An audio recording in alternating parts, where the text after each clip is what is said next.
Bismillahirrahmanirrahim. Assalamualaikum warahmatullahi wabarakatuh. Alhamdulillahirabbil alamin. Wassalatu wassalamu ala asyrafil anbiya'i wal mursalin wa ala alihi wa barik wa sallim ajmain. Amma ba'd. Teman-teman, saudara-saudariku dimanapun berada yang beriman, kembali pada edisi kesempatan hari ini, di malam hari ini kami menyapa teman-teman sekalian. Mudah-mudahan hingga pada kesempatan malam hari ini kita semua masih diberikan oleh Allah Subhanahu wa taala kenikmatan iman, kenikmatan Islam, dan kenikmatan ihsan tentunya, dan kesempurnaan nikmat jasmani dan rohani. Kita mohon kepada Allah supaya diberikan kepada kita semua guna dalam rangka menambah amalia ketaatan sebagai pemberat di yaumil mizan nanti ketika amalan anak Adam terputus. Mudah-mudahan kita yang masih diberikan kesempatan berkehidupan di bulan Syawal ini mampu meningkatkan ibadah kita yang telah kita bangun dengan susah payah, dengan rasa capek, dengan rasa kantuk di malam-malam Ramadan, yang mana qiyamul lail kita, sholat malam, sholat tahajud, siam kita di siang hari bisa kita aplikasikan, bisa kita perlihatkan kepada Allah Subhanahu wa taala, karena sebenarnya kita ketika beribadah itu mengharapkan penilaian dari Allah Subhanahu wa taala semata. Maka nanti akan ada korelasi atau keterkaitan akan yang kita bahas pada pembahasan sifat sholat Nabi pada edisi yang ke-8 jika tidak keliru. Mudah-mudahan ini menambah wawasan keimanan dan wawasan keislaman kita guna mencapai bagaimana supaya agar sholat kita itu benar-benar menyerupai sifat sholat yang pernah dikerjakan oleh Rasulullah SAW, para sahabat, dan sampai kepada ulama, dan sampailah kepada kita semuanya. Teman-teman, izin berbagi pada kesempatan malam hari ini akan menampilkan beberapa hadis dari kitab Sunan Abu Dawud, seperti ini kitabnya. Jadi halaman 120 ya, nanti diawali di nomor hadis 846. Ya, kemarin kita sudah sampai ke ruku, nanti bangkit dari ruku apa yang dibaca, dan nanti sujud. Ya, adapun bacaan ruku dan sujud bacaannya sama. Ada tasbih yang diriwayatkan langsung oleh lisan Rasulullah SAW, tapi dianjurkan memperbanyak bacaan tasbih ketika ruku dan sujud. Adapun jika tidak dicontohkan secara langsung bilangannya, maka memperbanyak bacaan itu di dalam hati. Rukuk dan sujudnya Rasulullah SAW itu sangat lama sekali gitu. Ketika dalam sholat malamnya, sholat beliau yang dikerjakan sendirian, maka kita bisa mencontoh ketika sholat tahajud kita bisa memperpanjang bacaan, memperpanjang berdiri, memperpanjang rukuk, dan memperpanjang sujud kita sebelum berpindah pada rakaat yang berikutnya atau rukun yang berikutnya. Langsung saja teman-teman sekalian, untuk menyingkat waktu, di halaman 121 kitab Sunan Abu Dawud di nomor hadis 846 itu tentang bangkit dari rukuk, dan ketika i'tidal itu apa yang dibaca oleh Rasulullah SAW. Ini menampilkan hanya beberapa ya, jadi ada beberapa versi bacaan yang dibaca ketika i'tidal, bangkit dari rukuk. A'udzubillahi minasyaitonirrajim. Bismillahirrahmanirrahim. Qala al-Imam Abu Dawud qala haddatsana Muhammad ibnu Isya haddatsana Abdullah ibnu Numair wa Abu Muawiyah wa Waqi'un wa Muhammad ibnu Ubaid kulluhum anil A'mash an Ubaid ibn al-Hasan sami'tu Abdullah ibn Abi Aufa yaqulu kana Rasulullah sallallahu alaihi wasallam, hadisnya terbang kepada Abi Aufa, iza rafa'a ra'sahu minar ruku'i yaqulu. Adapun Rasulullah SAW itu ketika mengangkat kepalanya bangkit dari rukuk, beliau mengucapkan sami Allahu liman hamidah. Artinya kalau kita terjemahkan secara bahasa Indonesia, sesungguhnya Allah mendengar orang yang memujinya. Apa setelah dibaca doa pembukaan setelah mengucapkan kalimat bangkit dari rukuk dengan tidak seperti itu.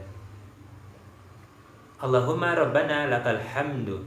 Ada versi yang lain dibaca Rabbana lakal hamdu. Di sini disebutkan di hadis ini Allahumma Rabbana lakal hamdu. Sambungannya mil as-samawati wa mil al-ardi wa mil ma syi'ta min syai'in ba'du. Itu sebanyak pujian sepenuh langit dan bumi, dan sebanyak pujian yang kau hendaki setelah itu. Kalau kita terjemahkan secara bahasanya. Teman-teman sekalian, ini adalah doa pembukaan ketika i'tidal. Ada terjadi ketika Rasulullah SAW bersolat, ada sahabat Nabi yang mengeraskan bacaan ketika i'tidal itu baca doa, yaitu alhamdulillahi hamdan katsiran thayyiban mubarakan fihi kama yuhibbu rabbuna wa yarda. Seperti itu. Mubarakan fihi kama yuhibbu alhamdulillahi hamdan katsiran thayyiban mubarakan fihi. Mubarakan kama yuhibbu rabbuna wa yarda. Jadi ketika selesai sholat Rasulullah bertanya, siapa tadi mengucapkan kalimat demikian seperti ini, maka ada yang menjawab saya. Maka aku lihat kata Rasulullah SAW itu 30 malaikat berlomba untuk siapa yang lebih dahulu mencatat amal itu dan menaikkan amal itu kepada Allah Subhanahu wa taala, seperti itu. Jadi ada beberapa bacaan yang tidak dibaca oleh Rasulullah SAW lewat lisannya secara langsung, tetapi itu di like dan di komentari positif oleh Rasulullah SAW. Nah, ketika Rasulullah SAW telah like, maka kita wajib juga melike-nya, subscribe, dan tanpa berkomentar negatif dan diamalkan. Insya Allah seperti itu. Nah, di sini juga diriwayatkan oleh Imam Muslim di nomor hadis 476 dan hadisnya sahih.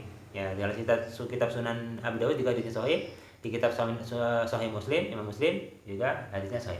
Nah, menyambung lagi setelah rukuk dan membaca doa tadi, ya kan? Berdiri, sami Allahu liman hamidah, tenang, terus baca doa kan, ada tumaninanya, terus nanti sujud. Nah, perkara sujud ini kan sering terjadi ricuh atau masalah nih, ada yang ribut. Ini yang lebih benar, lebih duluan dengan telapak tangan, lebih benar dengan misalnya dengan lutut, yang dengan lutut tidak sahih, yang dengan telapak tangan yang sahih dengan telapak tangan misalnya gitu. Padahal yang ribut itu tidak membaca dari kitabnya langsung. Nih, permasalahan yang pernah saya bahas dalam video sebelumnya itu di nomor hadis 838, nomor hadisnya yang turun dengan lutut dahulu baru telapak tangan kita sujud, yang turun dengan tangan dulu baru lututnya itu di nomor hadis 840, cuma jarak satu nomor ya. Jadi ketika turun sujud dari itidal tadi, turun sujud untuk sujud di rakaat sholat itu, riwayat hadis diriwayatkan oleh sahabat Nabi Wa'il bin Hujur itu turunnya dengan menggunakan lutut dahulu baru telapak tangan. Kemudian hari ketika Rasulullah menjelang wafat, usianya kan udah sepuh, udah tua. Abu Hurairah masuk Islam 3 tahun sebelum Rasulullah wafat. Abu Hurairah meriwayatkan hadis, adapun ketika mau sujud itu Rasulullah meletakkan tangan dulu baru kaki dulu. Ternyata setelah diteliti dan diriset, menyifati bagaimana pergerakan onta ketika mau duduk itu. Onta itu tangannya 2, kakinya 2. Jadi kalau disebut tangan semua salah, disebut kaki semua salah. Jadi kalau disebut misalnya onta berapa kakinya? 2, tangannya 2. Jadi yang depan tangan, yang belakang kaki. Jadi ketika disebutkan dalam hadis ini nanti disebutkan nomor hadisnya 840. Kalau yang pertama nomor hadisnya 838 di sini. Ini istilah atau onta yang dipakai ini istilahnya adalah ibil, unta biasa, tunggangan biasa tanpa ada beban. Sedangkan dia nomor hadis 840 ya di sini nomor hadisnya paling atas nih di sini. Ini disebutkan idza sajada ahadukum fala yabruk kama yabrukul ba'iru wal yadha yadayhi qabla rukbaiti. Nah, ini disebut ba'ir. Ba'ir itu adalah unta beban. Artinya menggambarkan ketika Rasulullah umur 60 tahun itu sudah sepuh, ada masalah di tulang, bersender dan menggunakan tongkat untuk bertumpu gitu. Maka itu disifati yang pertama tadi, kalau turun dengan menggunakan lutut dahulu, kondisi Rasulullah sedang usianya masih muda, belum ada masalah dengan problem pada lutut atau pada tulang. Maka disifati sebagai unta yang unta ibil yang ketika mau turun dulu menggunakan lutut karena tanpa ada beban. Ya, kalau misalnya ba'ir unta bebannya turun dengan lutut, pecah lututnya. Makanya yang turun dengan telapak tangan tadi karena sudah membawa beban ya, atau beban usia, fisiknya sudah lemah, maka dia turun menggunakan telapak tangan. Jadi yang turun sujud menggunakan lutut dahulu baru telapak tangan benar juga berasal dari Rasulullah SAW. Riwayat hadisnya dari sahabat Nabi Wa'il bin Hujr radhiyallahu anhu yang turun dengan menggunakan telapak tangan kemudian lututnya baru menyusul, itu riwayat hadis Abu Hurairah radhiyallahu anhu. Masing-masing benar, yang turun dengan lutut dulu benar, yang turun dengan telapak tangan dulu juga benar. Yang salah itu dengan kepala duluan.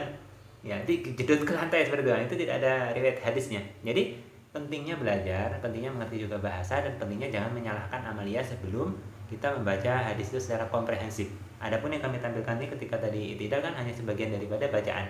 Jadi ini teman-teman bisa merujuk karena judul sifat di awal ini kami sebutkan adalah ringkasan sifat sholat Nabi, tapi insya Allah sudah menyamai seperti itu apa yang Rasulullah lakukan setidaknya gitu secara bacaan dan secara pergerakan. Jadi itu saja teman-teman pada pembahasan kali ini. Nanti kita akan bersambung pada pembahasan setelah sujud itu apa yang dibaca, sama seperti rukuk, dan nanti ada menyambung kepada duduk di antara dua sujud. Kalau kita sudah sujud penghambaan yang paling rendah kepada Allah Subhanahu wa taala dan puncak kedekatan kita kepada Allah Subhanahu wa taala, puncak seorang hamba itu adalah ketika sujud dalam salatnya. Ketika kita sudah sujud memuji Allah Subhanahu wa taala, maka ketika kita bangkit nanti kita akan diberikan pilihan oleh Allah Subhanahu wa taala, mintalah maka akan diberikan. Apa rahasia meminta itu ketika duduk di antara dua sujud? Itu yang akan dibahas pada kesempatan berikutnya. Jadi bersabar. Jika ada kekeliruan saya mohon dimaafkan. Jika ada kebenaran berasal dari Allah dan Rasulnya, silakan diamalkan, di like dan di share ke orang-orang yang terdekat. Saya mohon dimaafkan jika ada kesalahan. Rabbana taqabbal minna innaka antas samiul alim wa tub alaina innaka antat tawwabur rahim. Allahumma qfina bihalalika an haramik wa aghdina bi fadlika amman siwak. Allahumma innaka afuwwun karim tuhibbul afwa fa'fu anna ya karim. Rabbana atina fid dunya hasanah wa fil akhirati hasanah wa qina adzabannar. Subhanakallahumma wa bihamdika asyhadu an la ilaha illa anta astaghfiruka wa atubu ilaik. Walhamdulillahirabbil alamin. Assalamualaikum warahmatullahi wabarakatuh.